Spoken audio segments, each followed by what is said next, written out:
It really is my great pleasure to introduce Councillor Joanne Raewood, Town Councillor for Tewkesbury Town Council, much mentioned in dispatches this afternoon. You've already said all the things I was going to say about you, that you... Not another non-local accent for you. This is an accent from where? I'm from Lincolnshire. Lincolnshire, right.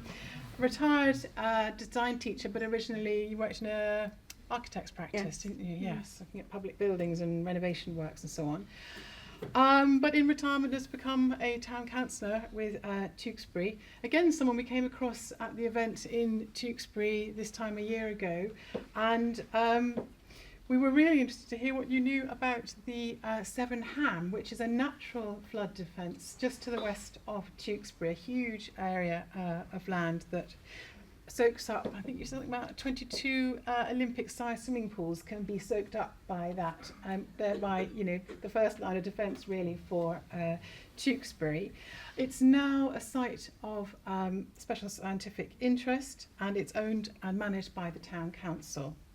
It's a nature reserve, and it also a green lung, and also acts as a carbon trap. So it is a really hugely valuable place, not just as you know, for flood defences, but also in terms of biodiversity and so on. So I'm going to hand over to Councillor Raewood to talk to us about the Severn Ham. So thank you. Thank you. Can't get the slides to move on. It will, it's a little bit slow. Oh, right. No. Just the right hand one. Fine, in that case, I'll do that one. We'll do the arrows, then that's fine. Okay. Good afternoon, everyone. I've been really excited today coming here because I've had a rare opportunity to witness something in your research room here that I've never actually seen before, and that is the display of 2 original prints of Tewkesbury's Severn Ham, and you can see copies of them, images of them on the screen here. If you've not seen them, do go and have a look, because they're absolutely amazing. They're much better in the real thing than on the screen here. If you have the opportunity to visit the Mayor's Parlour at Tewkesbury's Town Hall, you'll find copies of these 2 prints displayed, one on either side of the chimney breast. And from the moment when I became a town councillor and attended my first Severn Ham committee, I've been fascinated by these prints. They're a bit like a sort of early 19th century Where's Wally, particularly this one, because there's just so much going on in the picture. So the 2 prints show 2 different views of the same island that lies between the rivers Severn, Avon and the Mill Avon. So you have on the left-hand side there, you have Tewkesbury's quayside, and the other shows the Severn Ham meadow. And these 2 pictures have another connection.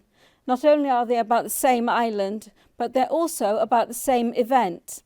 At 7:30 in the morning on the 21st of April in 1804, a parhelion could be seen in the sky over the Severn Ham. And a parhelion, you've got a picture of one just on the left there, is an optical phenomenon which occurs when sunlight passes through ice crystals in the air, and it creates this illusion of 3 suns. So you've got the true sun in the middle, and you've got 2 false suns, one on either side. They're quite rare because they depend on a particular set of weather conditions, but this parhelion might have been particularly noted in Tewkesbury because of its the phenomenon's significance to Tewkesbury.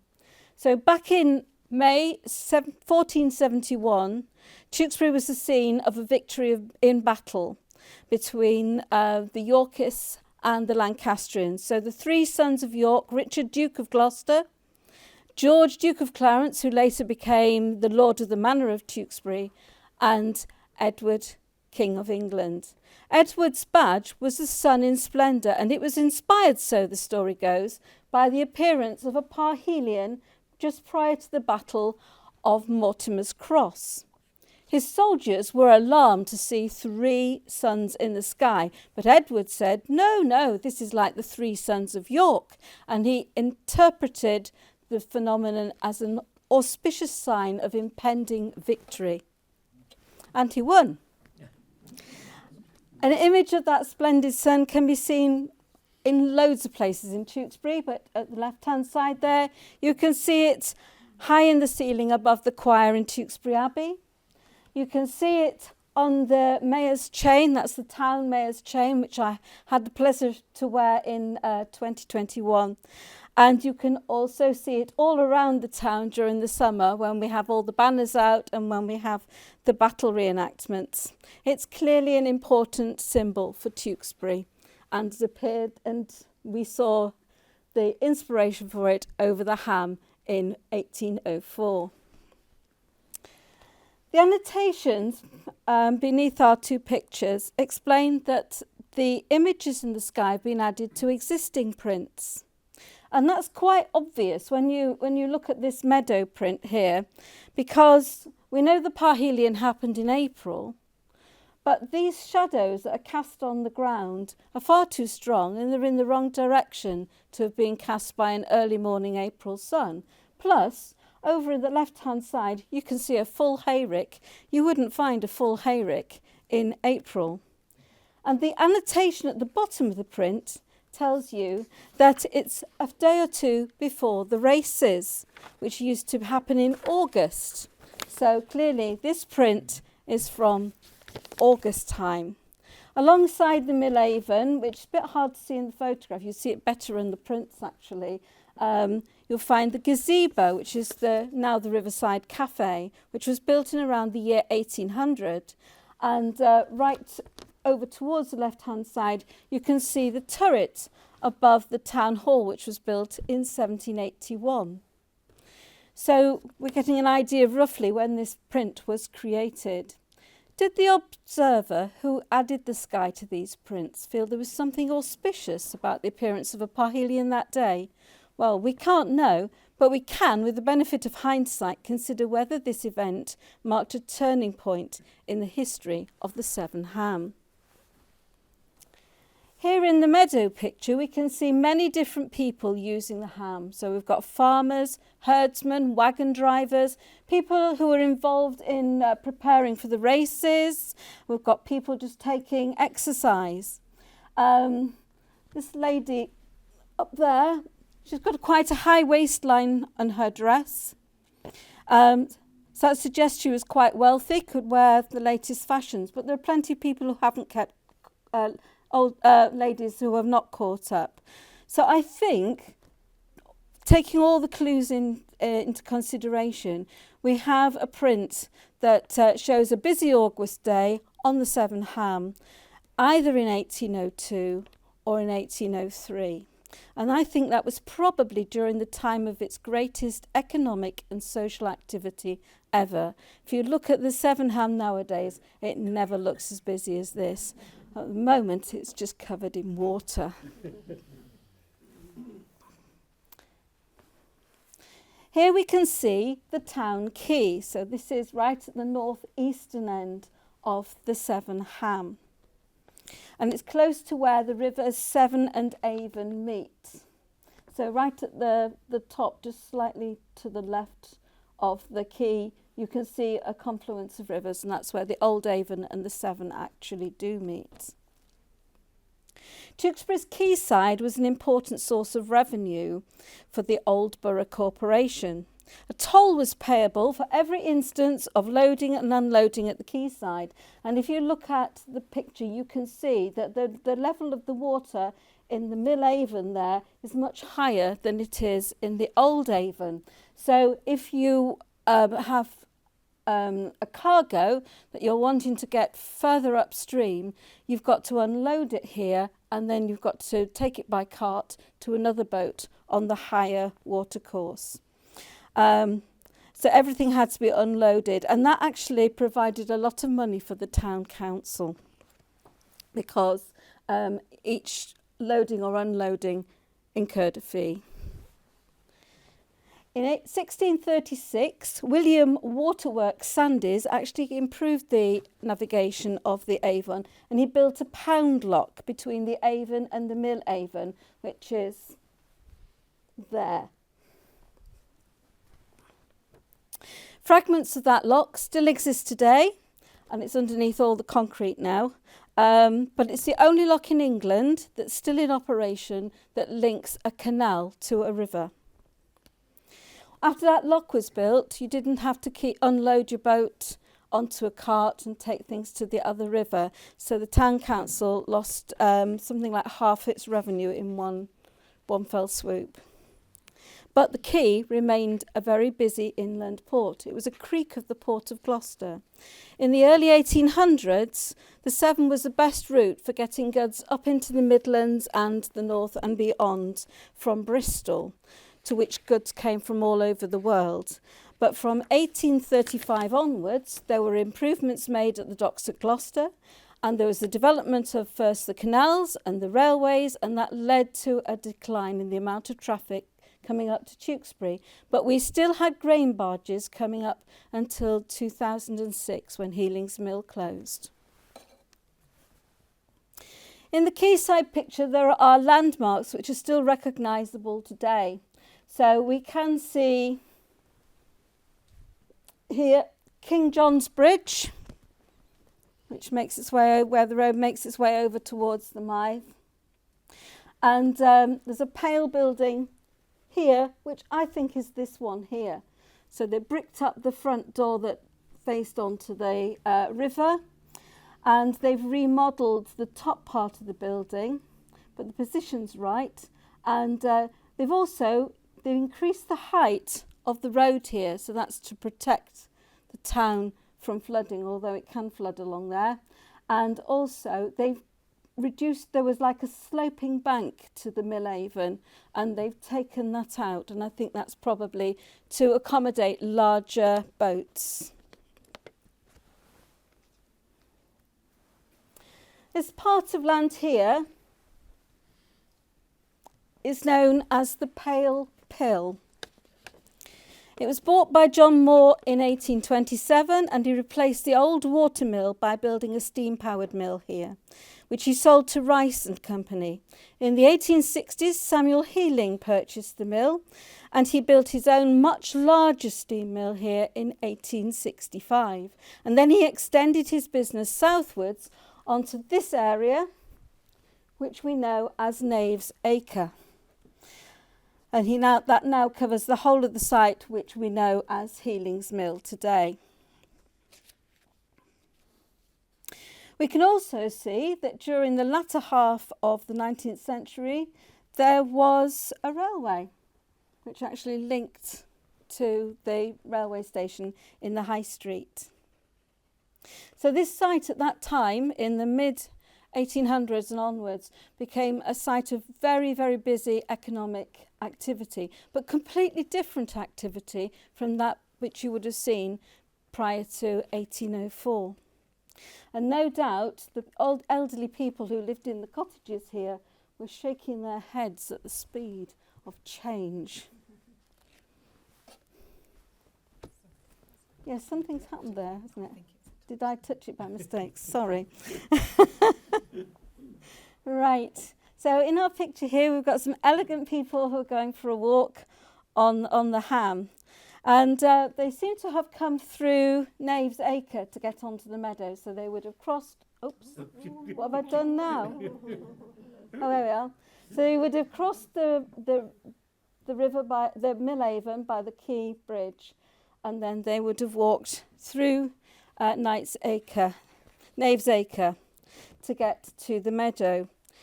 On their way, they might have had to stop on their journey as people were bringing loads off the boats and trying to get it all into the warehouses. They might well have seen the sailors all tumbling out of the Admiral Benbow pub, which was about there, sometimes known as the Star as well. And there was a bust of the Admiral Benbow, and he gazed benignly over all the activity that was happening on the quayside until a reversing lorry knocked him down in about 1980. They probably noticed all the sailors then spending their hard-earned wages in the pub. And the Knave's Acre would have been quite a noisy and busy place, and it might have been a place really where a lady wouldn't have gone on her own back in the early 1800s. So probably it was with relief that a gentleman emerged onto the meadow with his companion. In this picture, we can see people who are clearly on a purposeful journey across the Ham. Their horses are laden with panniers of goods. For anyone who wished to travel west from Tewkesbury in 1803, there was really only one direct route, and that was crossing the Severn Ham by this footpath to the Upper Lode. A lode is a Saxon word. It means a river crossing, a point at which the water is sufficiently low and narrow that a person can cross either by foot or on horseback. There are 2 lodes going onto the Severn Ham. So we've got, sorry. I must have nudged the cable. That's it. Right. There's one up at the top of the Ham where you've got the upper lode, and then down at the bottom at the peak you've got the lower lode. Of course, their use depended on the weather and the season. If there was a lot of water around or it was winter time, you had to use a ferry. However, in the winter, crossing the river wasn't the most hazardous part of that journey. The Severn Ham itself could be quite treacherous, and in 1807 the hosier James Lewis lost his life when he fell into a flooded ditch close to the Abbey Mill. There is a story that the 2 monks who managed the Upper Lode ferry guided Queen Margaret's horse across the ford as she escaped the battlefield in 1471. Between the abbey and the ferry there was and still is, as you can see in the picture in the middle, a footpath which leads directly between the abbey and the Upper Lode. But due to the rerouting of the Severn, which you can see in this map here, which leaves that Oxbow Lake there, you can't actually get to the Upper Lode from the Abbey without getting your feet wet, or otherwise you've got to go all the way round and you have to go into a different county. The house at the Upper Lode, which you can see at the far left-hand corner, became an inn, a public house, the Dowdeswell Arms. It provided hospitality for travellers and leisure at its renowned quoits yard. But there was also a wharf and a salmon fishery and a warehouse there. The footpath and ferry became less of a thoroughfare after 1826, and that's when General Dowdeswell improved the road between Bushley and the Oxhay, and the Mythe Bridge was built. The Dowdeswell Arms still attracted people to go and use the old route for a while. From time to time, people have wanted to build a road across the Severn Ham, but they never have actually done it. And I think part of that is when this lock was built, the engineer, Sir Edward Lee de Williams, actually wrote about how difficult it was to build the lock, because the Severn Ham is basically, the geology of it is, you've got layers of clay which then sit on layers of plant matter with water running through it. And so when they cut into the clay to build the lock and the weir, the clay started moving, it started sliding around. So they had quite a job to actually get the weir and the lock built at all.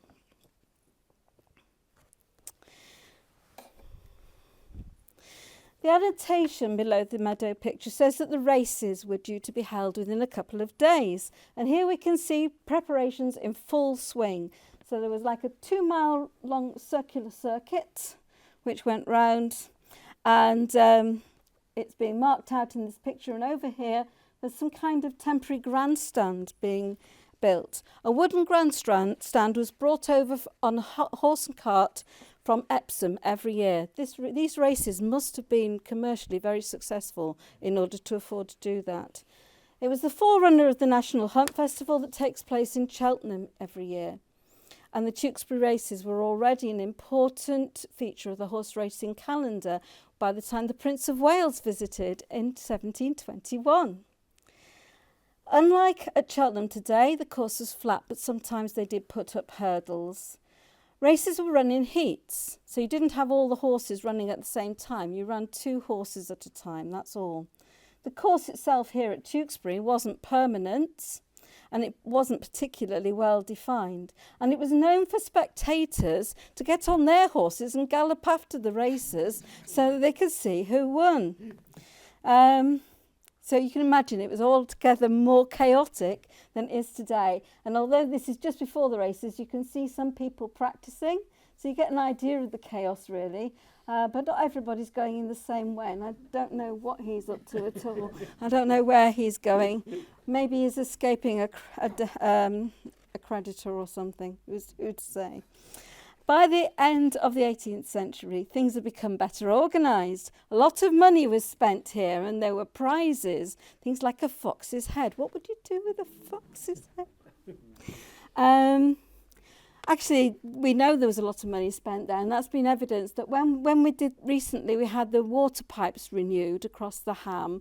The archaeology that came up, there's an awful lot of, amongst that was an awful lot of the cartwheel tuppences and pennies, which were issued in about 1797.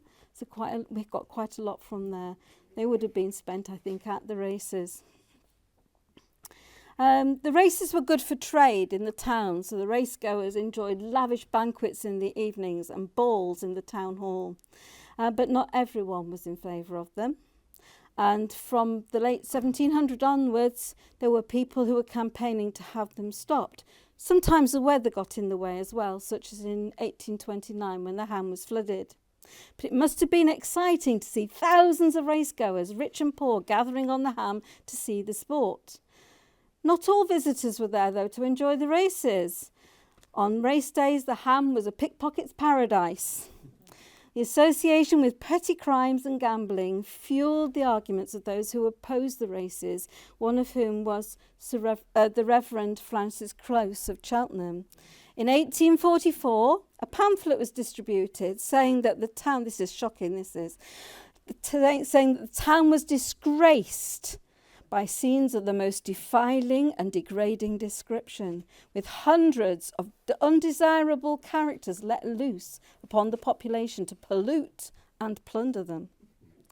The Tewkesbury races came to an end in the early 1850s, but I think it's more likely that this was due to the difficulties in planning such a big event on land that was prone to flooding, rather than because the objectors won the day. I think there was a stretch of about 20 years when they were hardly able to have the races at all, because every time they planned them, the land was flooded.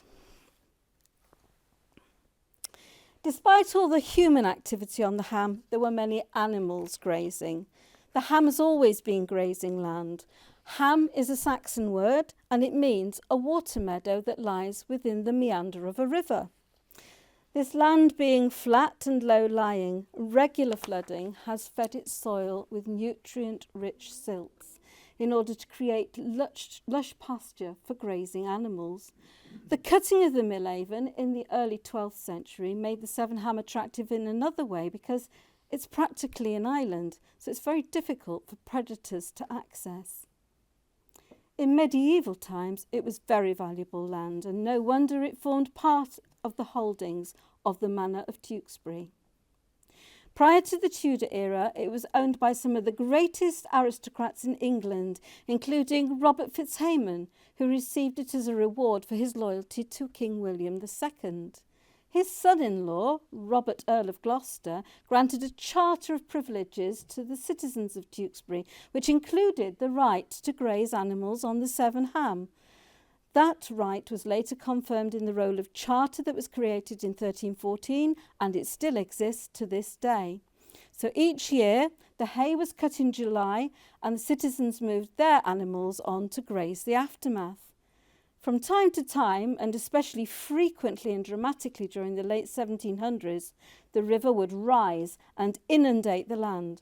On these occasions, the Severn Ham would act like a big sponge, soaking up excess water and providing some protection from flooding in the town and on surrounding farmland. These important functions were recognised when, in 1808, an Act for enclosing lands in the borough and parish of Tewkesbury in the county of Gloucester, and for vesting the after or latter math of a meadow called Severn Ham within the said borough and parish in trustees for certain purposes, was passed by Parliament, and that Act still holds good today. The Act identified the common fields and meadows of Tewkesbury, stating that they'd become almost valueless at that time because they were divided up into such small individual strips and plots, and you couldn't cultivate them economically. The Act described a process for the abolition of tithes on the lands and for their redivision and allotment. It also recognised the right of the commoners to the aftermath of the ham.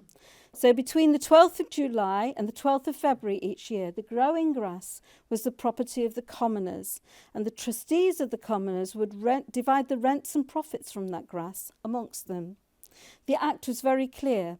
Only sheep, cattle that not producing milk, and horses were allowed to graze on the ham, and the maximum allowable number of each was stipulated. Funnily enough, it also says that the horses of the King's Dragoon Guards weren't allowed on there.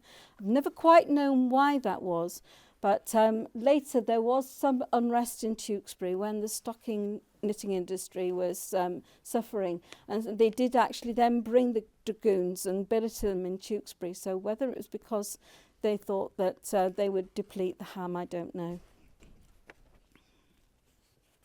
The commoners, many of whom would not have had a use for the grazing themselves, exchanged the right to put out their own beasts for the rent of that right, and the rent was then divided between them. A group of trustees was chosen from amongst the commoners in order to protect their interests. And you can see on this map of the ham, this is from 1797, there are a lot of little plots, aren't there? The Act is a carefully considered document which responded to the way in which the economics of farming were changing. All those little plots of land were just not sustainable in themselves. The Act also took account of the ways in which different animals graze and also how much sustenance they need. But during the intervening years, the seasons seem to have shifted a bit, don't they? And also, sheep and cattle are about twice as big as they used to be. So in theory, we can have 1,000 sheep and something like 200 cattle on there. But actually, there's no way that land can sustain them. So now what we have to do is we have to monitor the height of the sward. And as soon as it gets too short, the animals come off, and then we have to actually compensate the commoners for the loss of the revenue from the sale of their grazing rights. During the 19th century, many of the smaller plots on the ham were gradually acquired by the Dowdeswell family. So this yellow area was all owned by the Dowdeswell family by the time in 1932, when the whole lot was put up for auction and the town council bought it. The council had plans for this land. So for about 10 years, they were thinking about industrial purposes, putting an industrial estate on this land. Then their attention turned to leisure pursuits with schemes for horse riding trails, camping and caravanning sites, a reservoir, golf course, and car parks, all under scrutiny at one time or another. After all, it was said in the council chamber, you can't keep 177.7 acres just for weeds and buttercups. Well, maybe we could. In 1974, the Severn Ham was one of the first sites in Britain to be designated as a triple SI, a site of special scientific interest.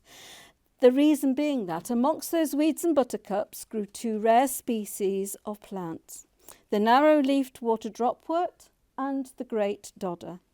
Following the designation, the ethos behind the management of the ham changed as the realisation dawned that here the council held a very rare asset amongst only 3% of the ancient water meadows that still exist in this country.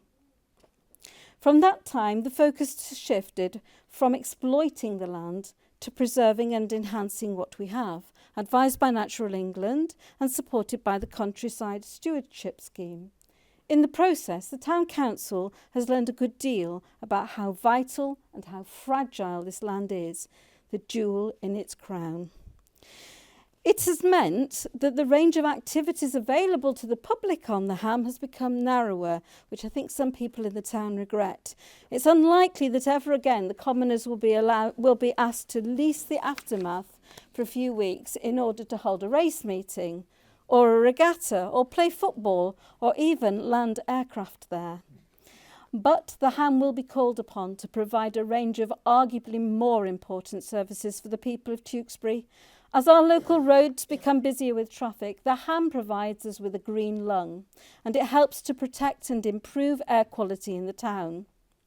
As a floodplain, it has a tremendous capacity to trap and store carbon, and is therefore an important local weapon in the fight against climate change.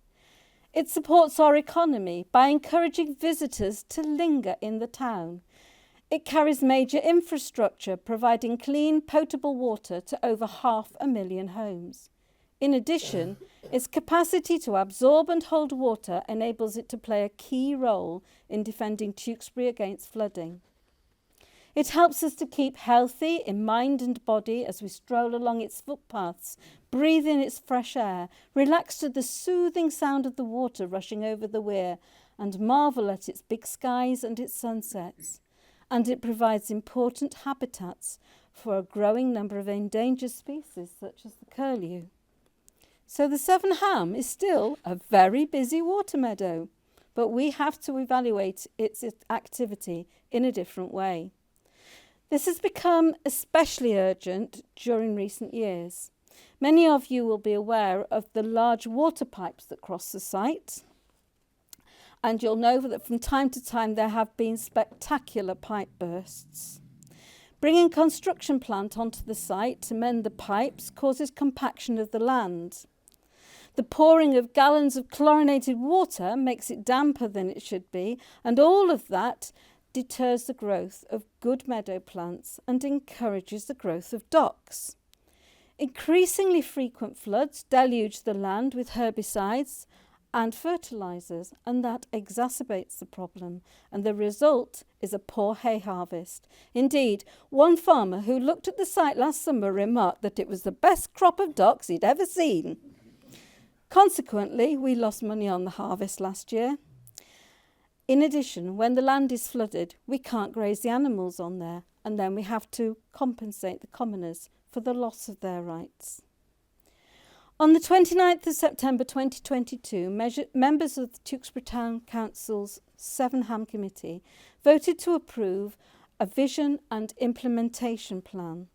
The plan recognises a need to manage the ham in an adaptable manner to respond positively to external changes such as climate change, pollution, increasing recreational demands and changing agricultural practice. The focus of activity on the ham will be on providing the best possible flood protection for the town, supporting the healthy functioning of the Severn Estuary Special Protection Area, supporting healthy populations of floodplain meadow and riverine species, and providing attractive walking opportunities without disturbing the ground nesting birds, while not forgetting the obligations enshrined in the Severn Ham Act of 1808. There was a sense in the council chamber on that Thursday morning that the committee was crossing the threshold into a new era for the ham. When this parhelion appeared over the Severn Ham in 1804, it seemed to herald a new beginning, and that's perhaps why it was recorded in watercolour on an existing print. For many centuries, the Severn Ham had been very much the product of the waters that flow around it, and man was content to take advantage of that.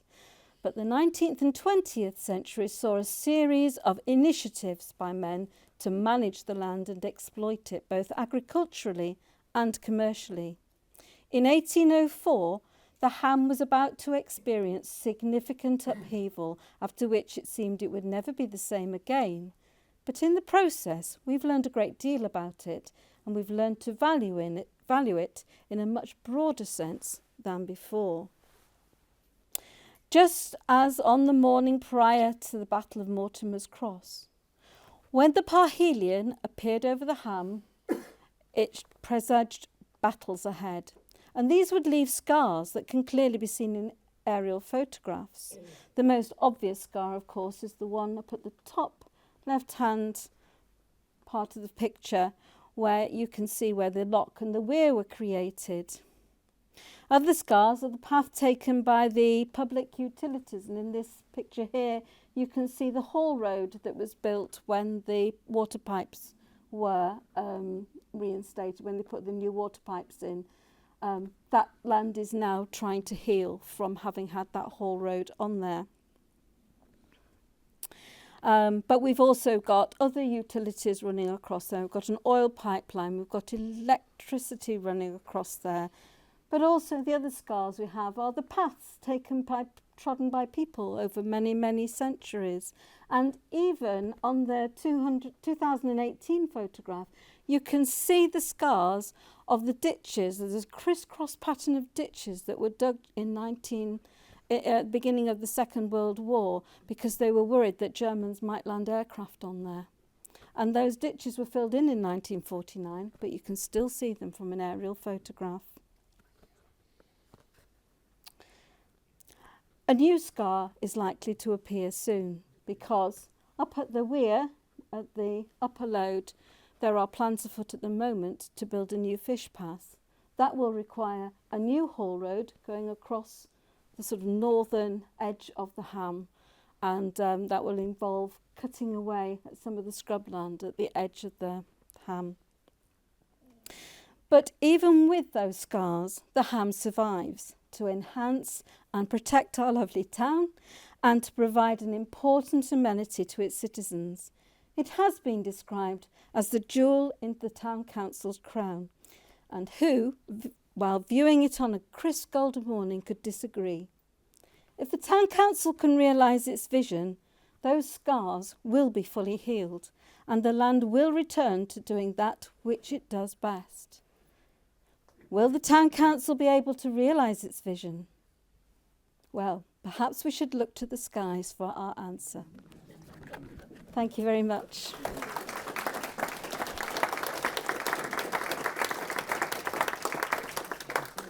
Thank you very much, Councillor.